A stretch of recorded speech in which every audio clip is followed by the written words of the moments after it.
this August gathering. So please.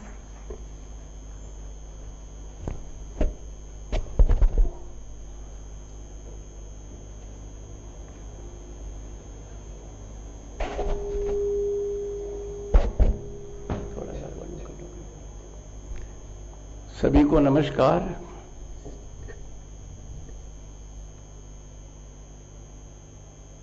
मैं अपने आप को विद्यार्थी महसूस कर रहा हूं। इतने एकेडमिशियंस के समक्ष, वाइस चांसलर्स के समक्ष एक ही राहत है कि वाइस शब्द वाइस प्रेसिडेंट के साथ भी जुड़ा हुआ है।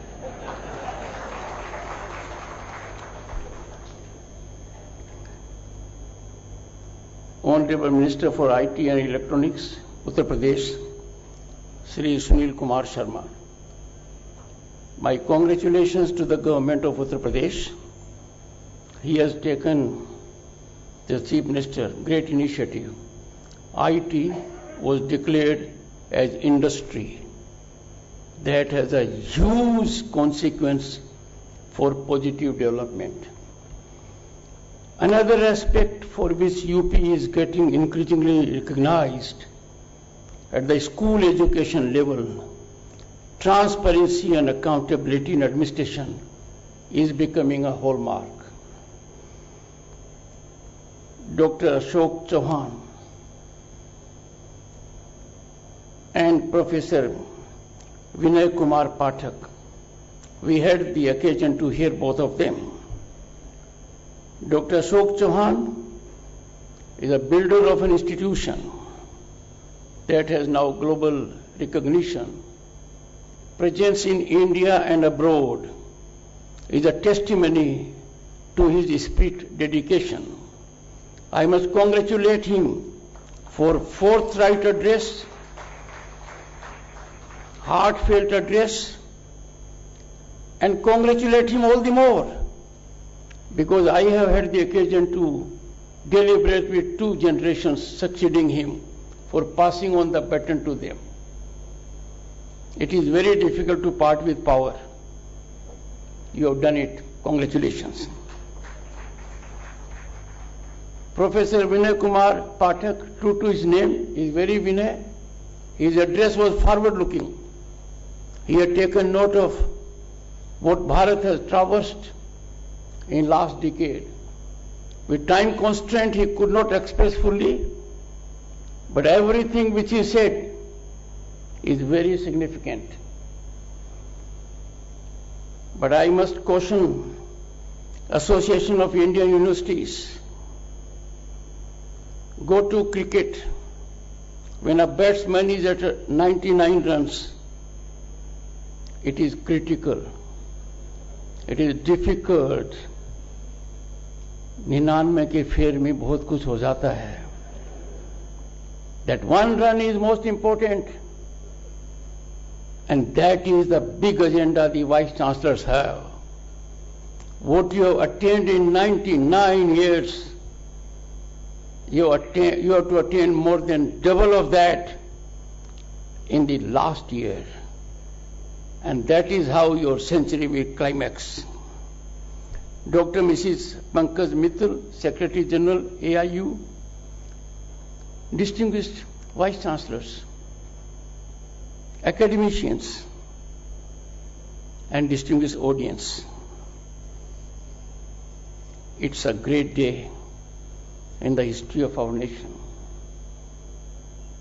One of the finest sons of soil.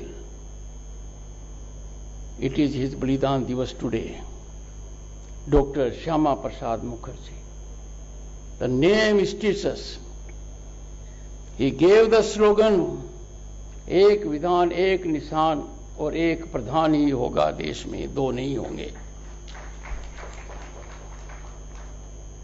He said so during campaign in the state of Jammu and Kashmir in 1952. Then we suffered Article 370 for too long a period. It bled us and the state of Jammu and Kashmir in several ways. Article 370 and draconian Article 35 capital A deprived people of their basic human rights, fundamental rights, could not reap the fruits of governance all over the country.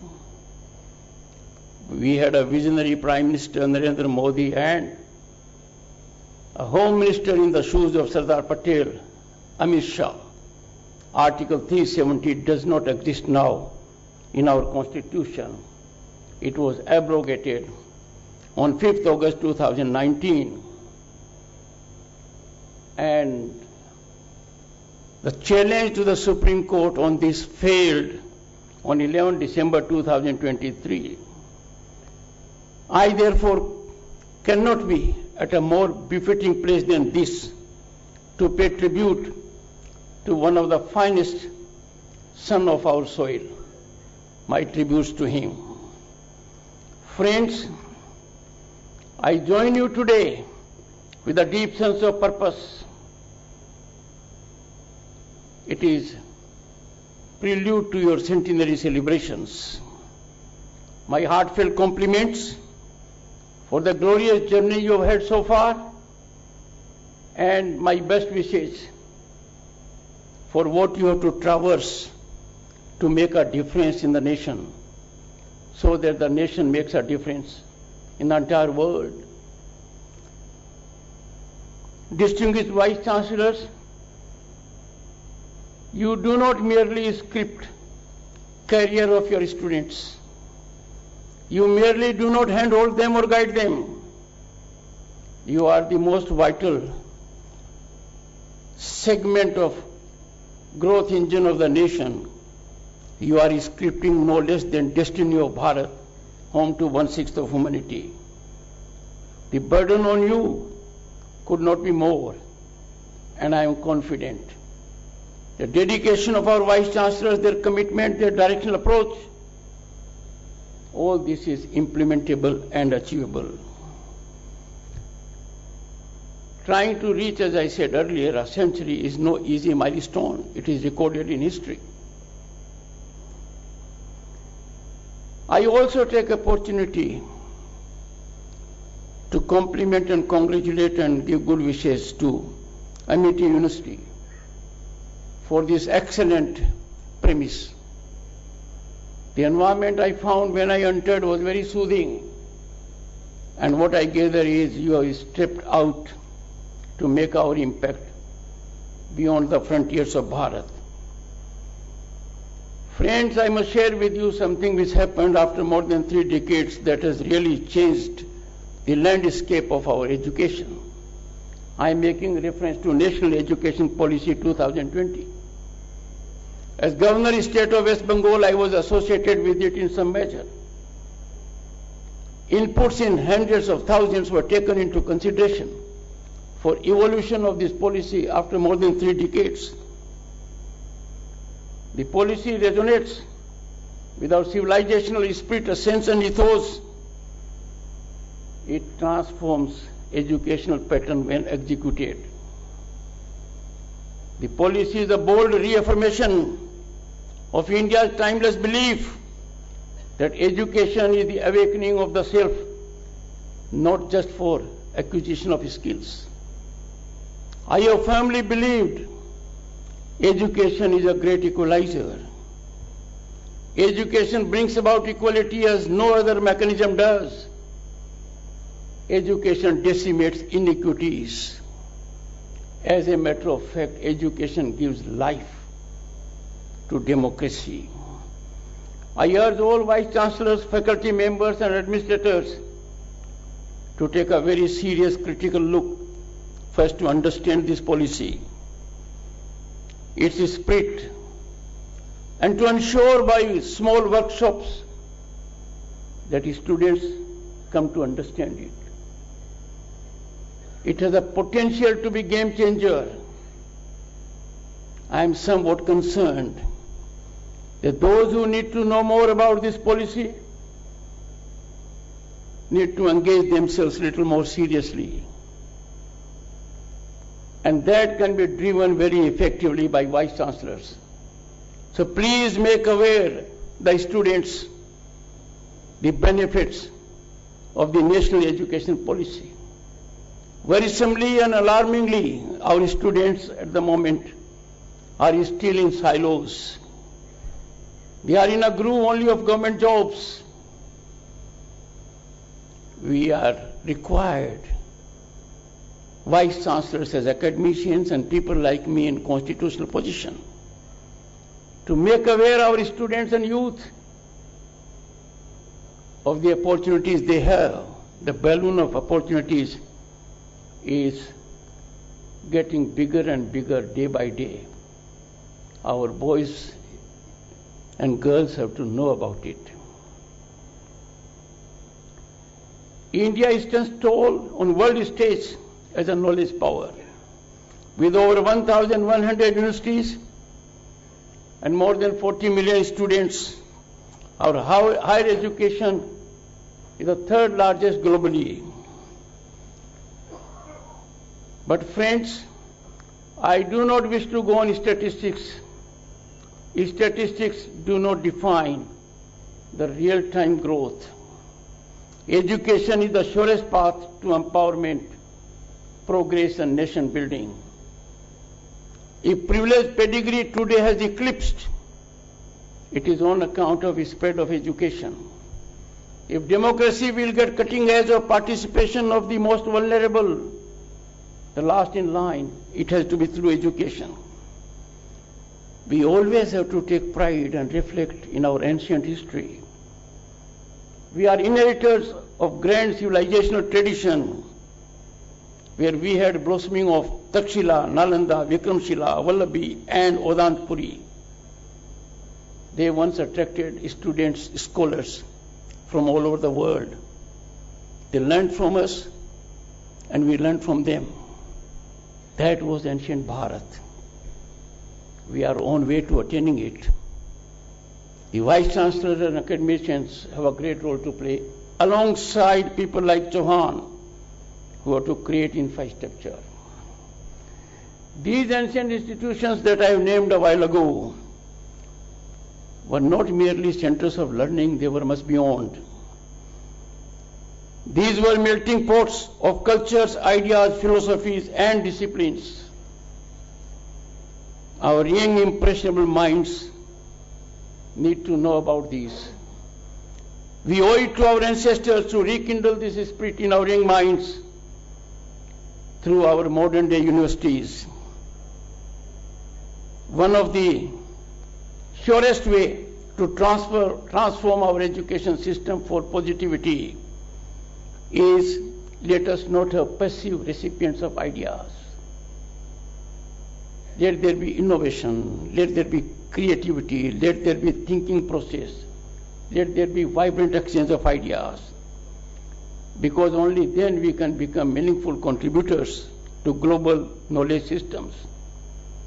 Our universities are not meant to just hand out degrees. The degrees must carry great weightage, and therefore universities have to be places or sanctuaries of ideas and ideation, crucibles of innovation. These places have to catalyze big change.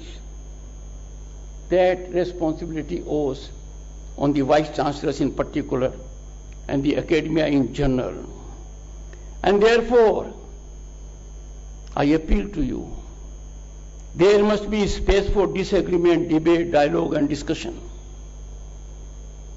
That is how the mind cells are activated. Abhivyakti, Vaad, Vivad, Anantvad, these are inalienable facets of our civilization, of our democracy.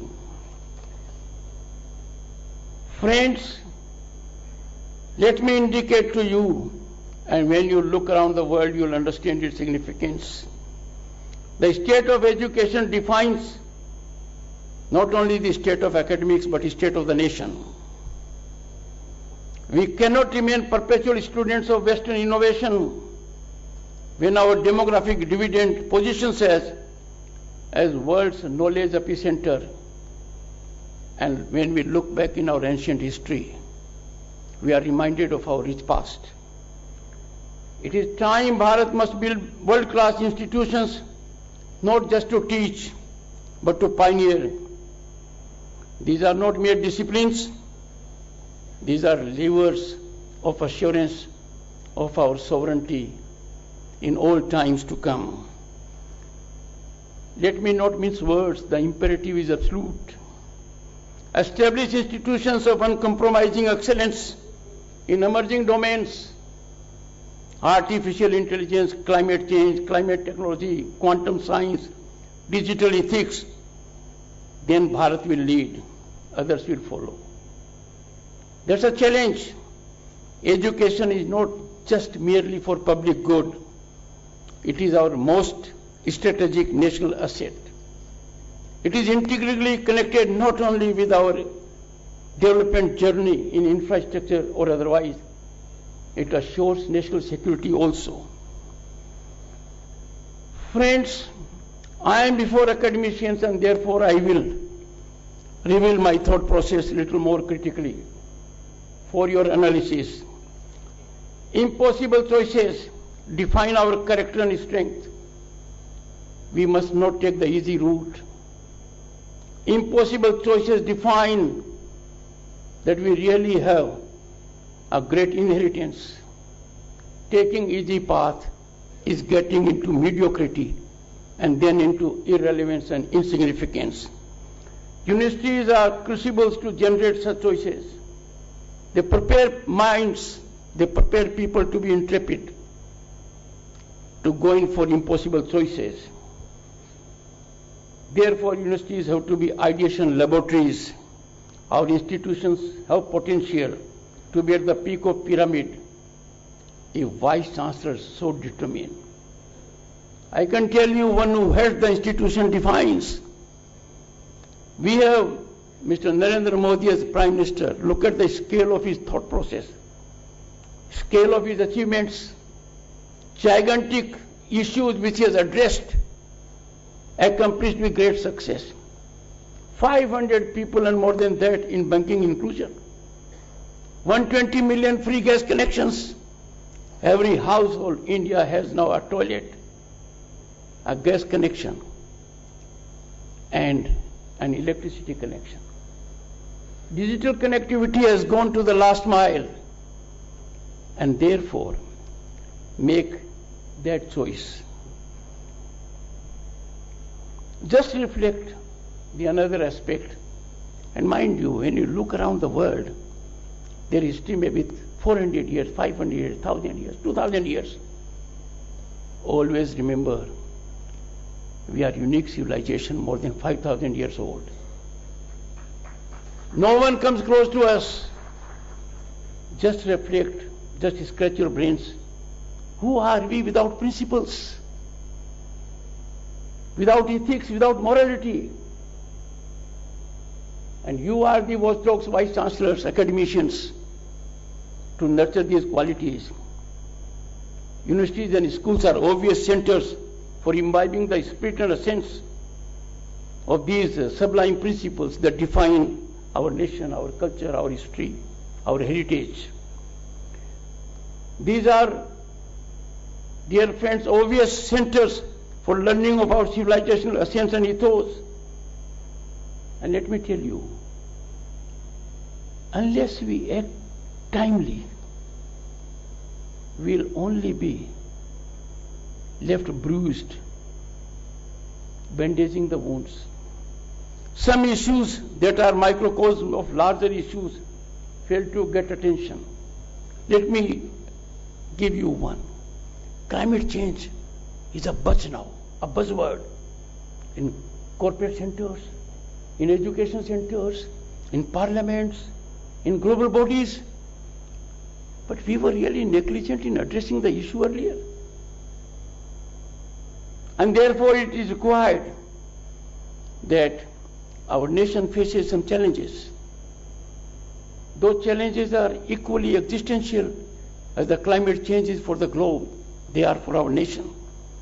Let me tell you, manipulated conversions, very dangerous. It is not just conversion. It is upheaval in democracy. Millions of illegal migrants in the country making demand on our resources. And obviously these are challenges to our national security.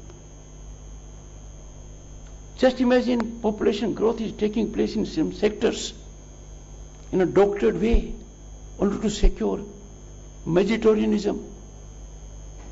These issues must be addressed. Universities are places for ideation.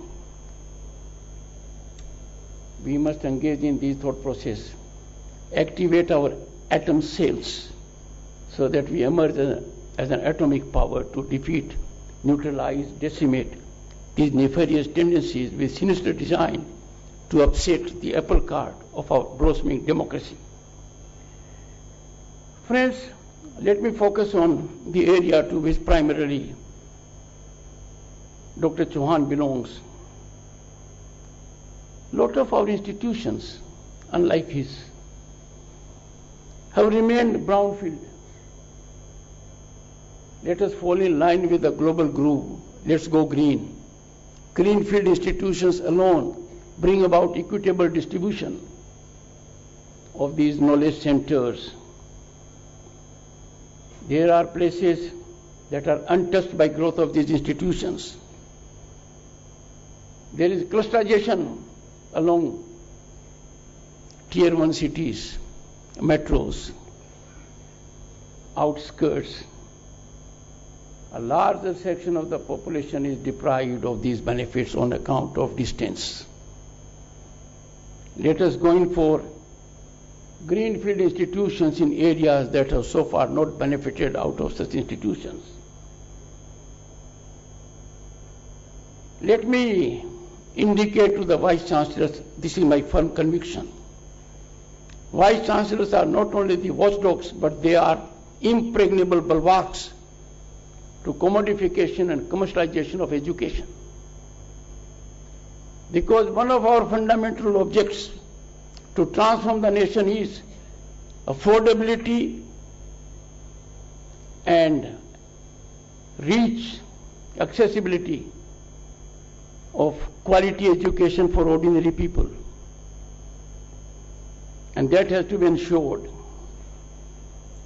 Only then the nation will pick up the pace which in a challenging world, we are required first to hold our own and to show the world to the entire humanity.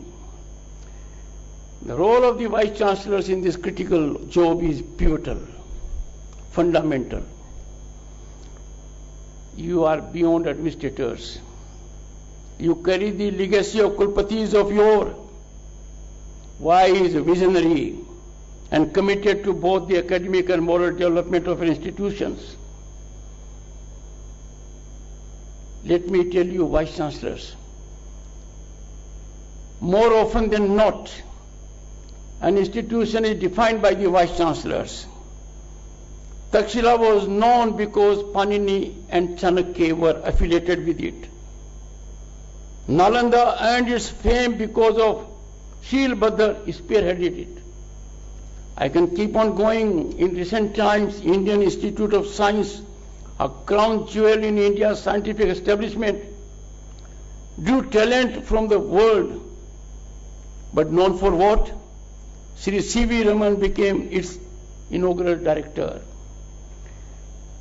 Bhabha Atomic Research Center, IIM Ahmedabad, earned global reputes because of people like Homi Bhabha and Vikram Sarabhai. I can keep on going. Each one of you has the potential. You only have to be determined. You can profoundly shape the destiny of Bharat. You don't have to look up to administrators in parliament or otherwise.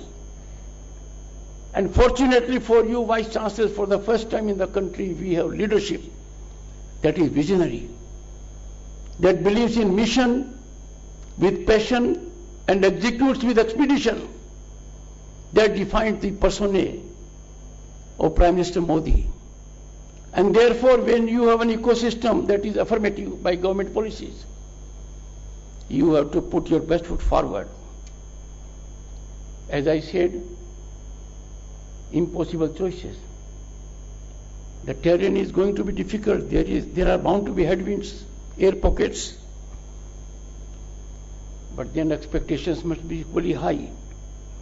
I believe in your capability to transform adversity into opportunity. Let me just take an illustration and slightly transgress. Industrial revolution changed the world, but disruptive technologies are much beyond industrial revolution. They are changing the world every second. Paradigm shift is taking place. Be academic institutions, industrial places, your workstations, your homes. These challenges have to be regulated, converted into opportunities. And you must do it at a time when India has thought at a large scale of quantum computing, green hydrogen mission. And I, therefore, have a lot of expectation from the institution of Vice Chancellors. I appeal to everyone in the government and administration also, have faith in the institution of Vice Chancellors. Let it be not in crossfire. This institution is too elevated to become a cause of controversy, because the students look up to the Vice Chancellor with awe and admiration, with hope to change their careers. Friends, there must be sharing amongst universities, sharing of talent of faculty, sharing of best practices, to ensure that research takes place to change the ground reality, the larger lives of the people, not for the sake of academic credentials. That has to be the bottom line. Let me conclude. Operations are great wisdom in all facets. And what it says, Sa Vidya Ya Vimutke, knowledge which liberates. You are the custodians of it. Students are like Arjun, but you are like Lord Krishna. You are dealing with a chariot. Arjun will perform only because there is Lord Krishna to guide. You are there. Let us ensure our education system liberates minds, builds character, and serves humanity. As you are heading towards celebration of 100 years of AIU, please reimagine the future of Indian higher education. I beseech each one of you, the Vice Chancellors, educators, policy leaders, and students, to be harbingers of India's educational renaissance, because that is needed by the nation. I end with a prayer which often everyone has taken note of. Om Asto Ma Sadgamaya Tamso Ma Jyotirmukaya. Let the Almighty lead us from darkness to ignorance to enlightenment. Vice Chancellors, academicians, the Almighty has chosen you to lead others from darkness to light to enlightenment. Thank you so much.